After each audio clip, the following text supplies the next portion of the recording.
देखना शुरू कर दिया है द एंगल और मैं हूं आपके साथ छवि अवस्थी। चलिए सबसे पहले नजर डालते हैं आज की सुर्खियों पर।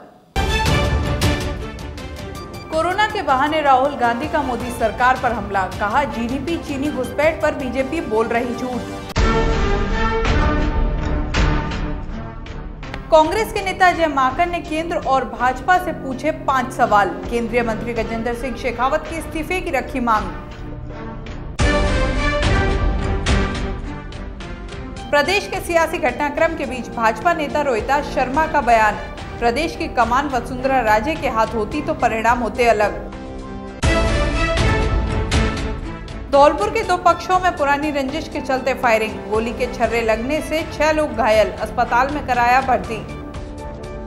कांग्रेस पूर्व अध्यक्ष राहुल गांधी लगातार केंद्र सरकार पर निशाने साधते रहते हैं। उन्होंने कहा कि कोरोना वायरस के संक्रमण और इससे होने वाली मौत के आंकड़ों को लेकर भाजपा सरकार झूठ बोल रही है। कांग्रेस नेता ने कहा कि सरकार जीडीपी और चीनी घुसपैठ को लेकर भी झूठ बोल रही है। उन्होंने इसे संस्थागत रूप से दिया गया है। अपने ट्वीट के साथ राहुल गांधी ने वॉशिंगटन पोस्ट की खबर को साझा किया। इस रिपोर्ट में अखबार ने भारत में कोरोना से हो रही कम मौतों को रहस्यमय बताया। अखबार ने लिखा कि भारत में कोरोना के मामलों की संख्या 10 लाख तक पहुंच गई है। इसके साथ ही भारत अमेरिका और ब्राजील के साथ उन देशों की सूची में शामिल हो गया है जहां कोई नहीं जाना चाहता। वरिष्ठ कांग्रेसी नेता कपिल सिब्बल ने बगावत करने वाले जनप्रतिनिधियों के अगले चुनाव लड़ने पर रोक लगाने की मांग कर दी है। उन्होंने कहा कि दल बदलने वाले सभी जनप्रतिनिधियों के 5 साल तक किसी सरकारी पद पर रहने और अगला चुनाव लड़ने पर प्रतिबंध लगाने के लिए दल बदल विरोधी कानून में संशोधन करना चाहिए। सिब्बल ने यह भी कहा कि निर्वाचित सरकारों को सत्ता से बाहर करने के लिए भ्रष्ट तरीकों के वायरस के खिलाफ एंटीबॉडी संविधान की 10वीं अनुसूची के संशोधन में निहित है। पायलट की अशोक गहलोत सरकार के खिलाफ खुले तौर पर बगावत करने के मद्देनजर उनकी ये टिप्पणी आई है। चलिए अब बात कर लेते हैं हरियाणा भाजपा की। हरियाणा भाजपा को अपना नया प्रदेश अध्यक्ष मिल गया है। भाजपा के राष्ट्रीय अध्यक्ष जगत प्रकाश नड्डा ने हरियाणा के पूर्व मंत्री ओम प्रकाश धनखड़ को नया प्रदेश अध्यक्ष नियुक्त किया है। ओपी धनखड़ अब सुभाष बराला की जगह लेंगे। भाजपा के राष्ट्रीय महासचिव व मुख्यालय प्रभारी अरुण सिंह ने इस संबंध में पत्र जारी किया है। बता दें कि इससे पहले ओम प्रकाश धनखड़ भाजपा किसान मोर्चा के राष्ट्रीय अध्यक्ष भी रह चुके हैं। भाजपा ने जाट नेता सुभाष बराला के बाद दूसरे जाट नेता ओपी धनखड़ पर विश्वास जताया है। राजस्थान में सियासी उठापटक जारी है। इसी बीच कांग्रेस के वरिष्ठ नेता अजय माकन आज जयपुर आए। कांग्रेस के वरिष्ठ नेता अजय माकन ने जयपुर के होटल फेयरमाउंट में प्रेस वार्ता की, जिसमें उन्होंने पहले बीजेपी को सीधे सीधे लोकतंत्र के हत्यारे करार दिया। वहीं इसके बाद बीजेपी से 5 सवालों के भी जवाब मांगे। अजय माकन ने कांग्रेस की ओर से केंद्रीय मंत्री गजेंद्र सिंह शेखावत के इस्तीफे या उन्हें पद से हटाने की मांग की। कांग्रेस नेता अजय माकन ने आरोप लगाया कि केंद्रीय मंत्री गजेंद्र सिंह शेखावत, संजय जैन, कांग्रेस के पूर्व विधायक भंवर लाल शर्मा समेत अन्य विधायक राजस्थान में विधायकों की खरीद फरोख्त में शामिल हैं। उन्होंने कथित ऑडियो क्लिप का भी मुद्दा उठाया। कुछ लोग चंद 5 स्टार होटल्स दिल्ली के अंदर अलग अलग करके रखे गए, फिर कोई खबर आती है कि वो शायद कर्नाटक चले गए। अब प्रश्न ये उठता है कि अगर भाजपा के साथ में कोई मिली भगत या भाजपा का रोल नहीं है तो कि भाजपा के शासित प्रदेशों के अंदर जाकर के भाजपा की पुलिस और भाजपा की सरकार के मदद से ही शरण क्यों लेने के लिए जरूरत इन एमएलए को पड़ रही है। आज सबसे पहला प्रश्न ये है। हम लोग ये भी साथ में पूछना चाहते हैं कि अगर आप सबके सब लोगों को कांग्रेस में अभी भी आस्था है तो वापस कांग्रेस के शासन के अंदर अपने परिवार के अंदर जिसके साथ कई दशक सब लोगों ने इनमें से गुजारे हैं तो वापस आने में क्या दिक्कत है? क्यों भाजपा शासित प्रदेशों के अंदर जाते हैं? आज हम लोगों ने देखा जो आज हमारे राजस्थान में विधायकों के खरीद फरोख्त मामले के बीच नेताओं के सनसनीखेज बयान आने का सिलसिला लगातार जारी है। अब गहलोत गुट के विधायक राजेंद्र गुड़ा ने बिचौलिया संजय जैन के उनसे संपर्क किए जाने का खुलासा किया है। जयपुर में एक प्रेस कॉन्फ्रेंस को संबोधित करते हुए उदयपुर वाटी से विधायक राजेंद्र गुड़ा ने कहा कि जैन ने एक बार उन्हें पूर्व मुख्यमंत्री वसुंधरा राजे से मुलाकात करने को कहा था। विधायक राजेंद्र गुड़ा ने कहा कि 8 महीने पहले संजय जैन मेरे पास भी आया था। वो मुझे वसुंधरा राजे से मुलाकात करवाने के लिए दबाव बना रहा था। उसने राजे के साथ दिल्ली में या जयपुर में कहीं भी मुलाकात करने का जिक्र किया था। बसपा से कांग्रेस में शामिल होने वाले विधायक ने कहा कि सरकार के पास 100 से अधिक विधायक हैं और पूरी तरह से सुरक्षित है। पूरी मेजोरिटी 100 से ज्यादा। पहली बार हमारी बात हुई थी तो मैंने कहा कि हम बहुमत में हम एक साथ हैं, मुख्यमंत्री जी के साथ बहुमत था, है और रहेगा, और न कोई बाड़ाबंदी है। अब हम लोग घूम ही रहे हैं ना, अब मैं आपके पास बैठा हूँ, अभी हमारे वो गोविंद जी बाहर जाके आए थे और हमारे और विधायक बाहर घूम रहे हैं, अपनी सुविधा के हिसाब से लोग रुके। तो मैं जहाँ तक जानता हूँ, मेरी जानकारी के हिसाब से सरकार को न कोई भी खतरा नहीं है।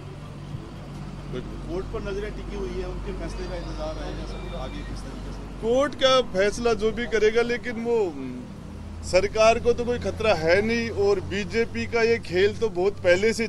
भाजपा के प्रदेश अध्यक्ष सतीश पूनिया आज अपने विधानसभा क्षेत्र के दौरे पर रहे। इस दौरान उन्होंने आमेर के सराय बावड़ी स्थित राजकीय विद्यालय में भगवान महावीर विकलांग समिति, हीरो मोटर सेवा संस्थान, नाथ संस्कृति सेवा संस्थान और रॉबिनहुड आर्मी द्वारा आयोजित कार्यक्रम में दिव्यांग को ट्राई साइकिल और राशन किट वितरण किए। भाजपा प्रदेश अध्यक्ष ने इस पुनीत काम के लिए विभिन्न संस्थाओं को भी बधाई दी। उनको संबल देने के लिए नाथ संस्कृति संस्थान, महावीर विकलांग समिति, रॉबिनहुड आर्मी, इन सब ने मिलके इनको ट्राइसिकल और ये व्हीलचेयर और कैलिपर्स ये देने का निश्चित किया है। लगभग ऐसे 24 लोग हैं जिनको ट्राइसिकल्स दी है। उनके जो अभी प्रमुख हैं जिन्होंने इन सबको दिव्यांगों की चिंता की है, ऐसे गोविंद जी को मैंने घोषणा की है कि मैं उनको एक स्कूटी उनको भेंट करेंगे और भविष्य में इस तरीके के कैंप लगा के इनकी और भी जो समस्याएं हैं उनका निराकरण करेंगे। अभी भी प्रदेश में चल रहे सियासी संग्राम के बीच बीजेपी के नेता रोहिताश शर्मा का आज एक बड़ा बयान आया है। उन्होंने कहा कि वसुंधरा राजे की तारीफ करते हुए वो एक स्वाभिमानी नेता है। रोहिताश शर्मा ने कहा कि यदि प्रदेश की कमान वसुंधरा को सौंपी होती तो आज परिणाम अलग होते। राजस्थान की जनता में उबाल है कि वसुंधरा को क्यों नहीं बुला रहे। इस दौरान डॉक्टर रोहिताश शर्मा वसुंधरा राजे के पक्ष में खुलकर बोले। प्रदेश में चल रही वर्तमान राजनीतिक घटनाक्रम पर कहा कि ये कांग्रेस की आपसी फूट का नतीजा है। एक कांग्रेस की गुटबाजी की लड़ाई है, एक तरफ सचिन पायलट है, एक तरफ अशोक गहलोत है। ये किस्सा कुर्सी का चल रहा है कि मुख्यमंत्री वो के मैं बनूं, वो के मैं बनूं, इसके अलावा और कुछ नहीं है। दूसरा मैं ये कहना चाहता हूँ कि जहाँ तक वसुंधरा जी का सवाल है, वसुंधरा जी एक स्वाभिमानी है, बहुत सीनियर है, 2 बार मुख्यमंत्री रह चुकी है, 5 बार सांसद भी रह चुकी है, 6ठी बार उनका बेटा भी 2 बार सांसद है। तो और राजस्थान की जनता की नब्ज जानती है, जनता उनके बारे में जानती है कि बहुत किसान, मजदूर, गरीब सबके वसुंधरा जी नेता हैं, जन जन की नेता हैं। और जब से ये घटनाक्रम चल रहा है वसुंधरा। जोधपुर में भारतीय युवा कांग्रेस ने केंद्रीय मंत्री गजेंद्र सिंह शेखावत को बर्खास्त करने की मांग की। भारतीय युवा कांग्रेस सरदारपुरा विधानसभा के उपाध्यक्ष आनंद परिहार ने बताया कि मुख्यमंत्री अशोक गहलोत के सम्मान में प्रदेश की 36 कौम मैदान में है। उन्होंने कहा कि केंद्रीय मंत्री गजेंद्र सिंह प्रदेश की जनता के द्वारा चुनी हुई सरकार को गिराने का प्रयास कर रहे हैं। वे सरकार को गिराने के लिए कांग्रेस के विधायकों को धन और पद का लोभ दे रहे हैं। ऐसे में पूरे षड्यंत्र में केंद्रीय मंत्री गजेंद्र सिंह शेखावत की मुख्य भूमिका है, इसलिए उन्हें नैतिकता के आधार पर इस्तीफा दे देना चाहिए। धौलपुर जिले में पुरानी रंजिश को लेकर 2 पक्षों में भारी संघर्ष हो गया। जिले के दिहोली थाना क्षेत्र के हरकंदकापुरा में पुरानी रंजिश को लेकर एक पक्ष ने दूसरे पक्ष पर लाठी डंडों से हमला बोल दिया तथा बाद में फायरिंग कर दी। फायरिंग में लगभग आधा दर्जन लोग घायल हो गए। घटना की सूचना मिलते ही पुलिस मौके पर पहुंची और घायलों को जिला अस्पताल में भर्ती करवाया, जहां पर 4 लोगों का इलाज चल रहा है और 2 लोगों के मामूली चोट आई है। फायरिंग से गांव में दहशत फैल गई। घटना की सूचना मिलते ही पुलिस गांव में पहुंची, जब तक सभी को गांव वालों की मदद से जिला अस्पताल में भर्ती करा दिया गया था। अस्पताल की सूचना मिलते ही पुलिस अस्पताल पहुंची, जहां से सभी लोगों से पूछताछ करके आगे की कार्रवाई शुरू कर दी गई है। हम जा रहे सभी गए तो राव गोपाल सतीश हरेंद्र के घर से तरीका ना है और सूजी सट गोली जाएंगे। राव गोपाल यहाँ से धौलपुर के ट्रॉमा वार्ड में 4 मरीज भरकानपुरा मुरैना से आए हैं जो गोलीबारी होना बता रहे हैं। चारों मरीज की हालत स्थिर है तथा कोई गंभीर अवस्था में नहीं। उनका इलाज जिला चिकित्सालय धौलपुर में जारी है। कुछ निशान हैं शरीर के बाहरी अंगों पर, वो एक्सरे देखने पर पता लगेगा कि कहाँ क्या स्थिति। जोधपुर में विजिलेंस की टीम की मनमानी की वजह से किसानों में आक्रोश बढ़ता जा रहा है। विजिलेंस टीम किसानों के नलकूपों पर पहुंचकर लोड चेक करने के नाम पर भारी पेनल्टी लगा रही है। बकाया राशि वसूलने के लिए किसानों पर सख्ती दिखाते हुए उनके बिजली कनेक्शन काटने का काम कर रही है। डिस्कॉम की इस कार्रवाई को लेकर जहां किसानों में भारी रोष और आक्रोश पनप रहा है, वहीं विजिलेंस कार्रवाई के खिलाफ भाजपा और कांग्रेस के कई नेता भी मुखर होकर विरोध में उतर आए हैं।